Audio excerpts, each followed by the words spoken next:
جب بچہ بھی پیدا ہوتا ہے تو دائیں کان میں اذان کہی جاتی ہے اور بائیں کان میں اقامت کہی جاتی ہے.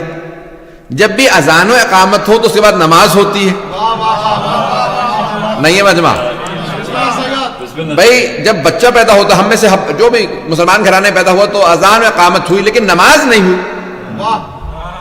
نہیں ہے مجمع؟ نماز نہیں ہوئی. اذان اقامت ہوئی، نماز نہیں ہوئی. اور جب مر جاتے ہیں تو جب نماز جنازہ ہوتی ہے تو وہاں اذان اقامت نہیں ہوتی.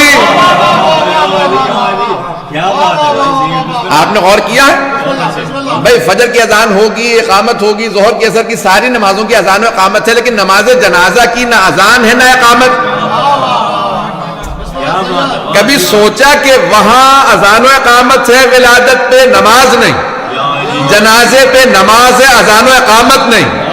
شاید خدا سمجھانا چاہ رہا ہے کہ وہ جو ولادت پہ اذان و اقامت ہوئی تھی آج اس کا جنازہ